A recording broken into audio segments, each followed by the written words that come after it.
Sudah 1 tahun berlalu, Indonesia bahkan dunia dikejutkan oleh sebuah wabah yang mengakibatkan semua sistem di suatu negara terdampak. Terkhusus pada wilayah Nusa Tenggara Barat, wabah pandemi COVID-19 ini menghantui segala sektor di dalamnya. Salah satunya adalah sektor pendidikan. Dalam pendidikan yang ada di NTB saat ini, semua dituntut untuk berkegiatan secara online. Para siswa mulai diperhadapkan dengan situasi belajar era baru, yaitu belajar dengan sistem online. Belajar menggunakan berbagai fitur aplikasi dan gadgetnya masing-masing membuat para siswa semangat dalam melakukan pembelajaran online.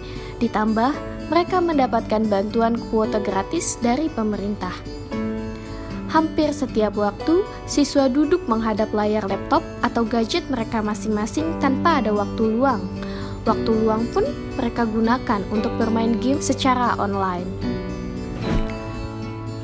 Ketika kita melihat lebih ke dalam lagi, dari dampak pandemi COVID-19 terhadap dunia pendidikan, nyatanya tidak semua anak memiliki fasilitas yang sama, kesempatan yang sama, karena masih banyak yang tidak tahu apa-apa tentang pembelajaran secara daring.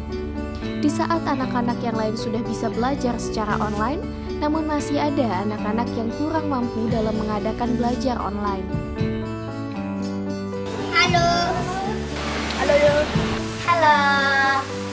Namanya siapa? Rafa. Alfian. Muhammad Zidane Pandi. Indira Azminisa. Nurul Aza Sabitri. Umur Rafa berapa? Rafa 7. Umur 8 tahun. Sekolahnya offline atau online? Offline. Online.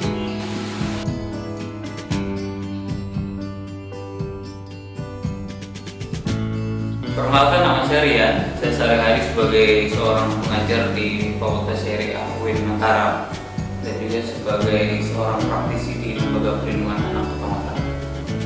Langsung aja Kak Rian, pertanyaan pertama. Sebagai orang tua dan pendidik, bagaimana kakak melihat keadaan anak-anak di Indonesia khususnya Nusa Tenggara Barat? Saya melihat anak-anak di Indonesia khususnya di NTB ya, saat ini memang kita dalam kondisi yang pasti sama rata semua.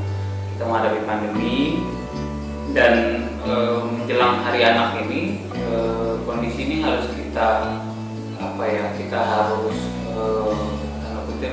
memberikan perhatian yang lebih karena Indonesia termasuk negara yang tingkat berbahaya kepada anak-anak saat COVID. Jadi kalau kebijakan ataupun peran serta kita semua tidak baik kalau melindungi anak-anak ini bisa jadi parah. Kalau anak-anak bermasalah di saat pandemi lalu tidak terselamatkan, berarti masa depan Indonesia dan masa depan NTB juga tidak terselamatkan.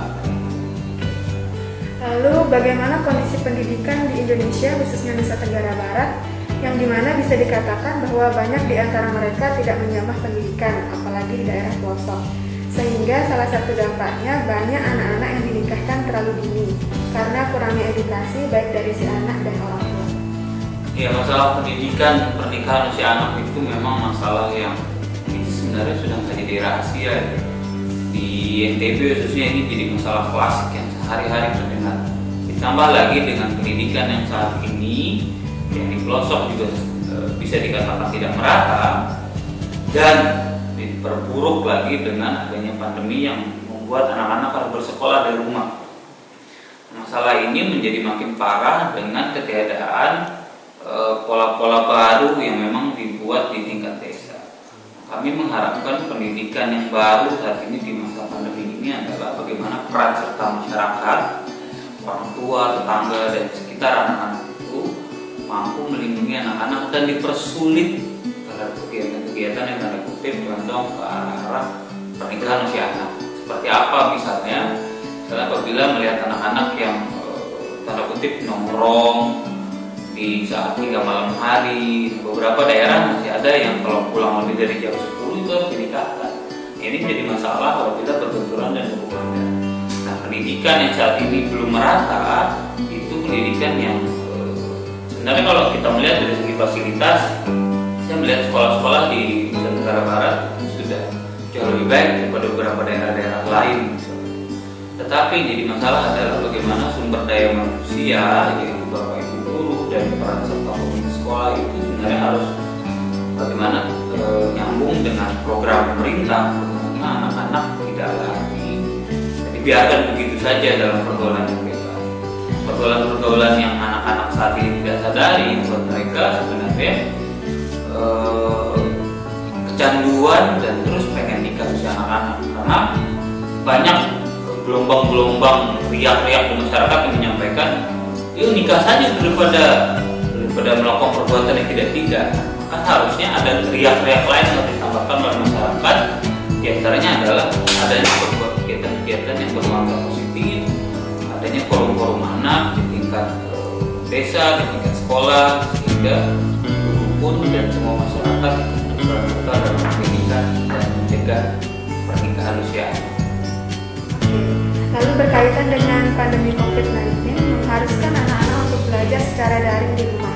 Apakah sistem pembelajaran daring ini sudah menjadi langkah yang tepat bagi perkembangan si anak akan pendidikan dan keadaan seperti ini? Saya melihat menyelamatkan anak-anak jauh lebih penting daripada memberikan pendidikan yang tanda kutip seperti dahulu.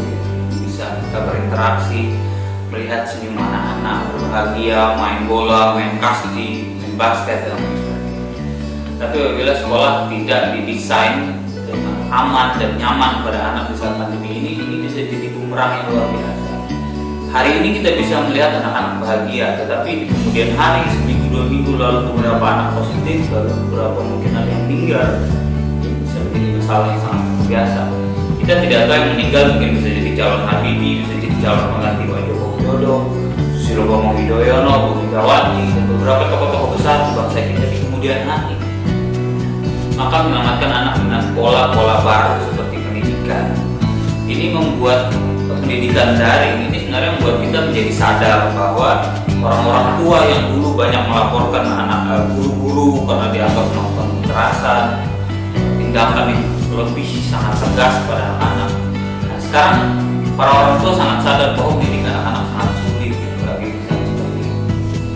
Banyak pendapat orang menyatakan semua tempat adalah sekolah, semua orang adalah guru, dan semua anak adalah anak. Nah, saat ini menjadi sangat relevan mengingat bagaimana semua orang bisa menjadi guru bagi anak kita apabila dia mengajarkan, dan semua tempat termasuk rumah adalah menjadi sekolah. Pertanyaannya bagaimana orang tua memfasilitasi itu. Nah, saya melihat pemerintah saat ini adalah kekurangan peran dalam bagaimana mengajarkan orang tua atau mungkin calon orang tua ke depan, khususnya bagi orang dewasa yang akan menikah, itu memahami bagaimana apakah pandemi ini akan berakhir hingga beberapa tahun ke depan. Dia harus mempersiapkan diri menjadi guru di rumah. Oke, baik. Pertanyaan terakhir, apa mungkin ada saran atau dari kalian untuk penonton yang sebagian besarnya adalah remaja? Jadi apa yang bisa kita lakukan untuk membantu kemajuan anak-anak ini di tengah pandemi? Yang pertama adalah jangan bikin iri, gitu. Bikin iri gimana? Kita kadang-kadang yang dewasa itu suka menampilkan apa-apa yang anak-anak inginkan. Misalnya ya kita punya kendaraan mewah, berpacaran, foto di sosial media, yang kadang-kadang itu dengan sangat mudah dikonsumsi oleh anak-anak. Konsumsi itulah yang kadang-kadang tidak dipahami, mana yang sudah memang waktunya anak-anak konsumsi dan mana yang belum. Anak-anak sangat tidak mengerti, maka kita itu harus bijak bagaimana menyampaikan sesuatu di sosial media, bagaimana menampilkan sesuatu, apakah itu sesuai dengan adat istiadat, aturan dan lain sebagainya. Lalu sebagai seorang remaja, kita harus memberikan contoh yang baik, kita harus taat terhadap bagaimana protokol kesehatan. Kita tidak ingin bangsa kita itu hilang seketika, banyak yang meninggal hanya karena kita abai, tidak memberikan contoh yang baik, karena anak adalah duplikat yang sangat cepat melihat keadaan kita. Pasti dia melihat sekitar, pasti dia melihat kita, apalagi untuk teman-teman atau abang-abang, mbak-mbak yang udah dewasa nih, yang famous di sosial media.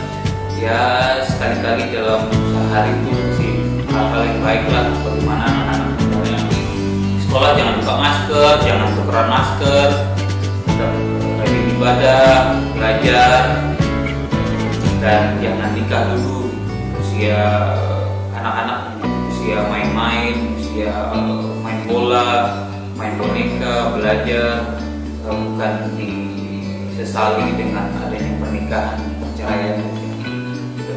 Oke, terima kasih. Mungkin boleh kalian ada ucapan kayak selamat hari anak, anak peduli di masa pandemi.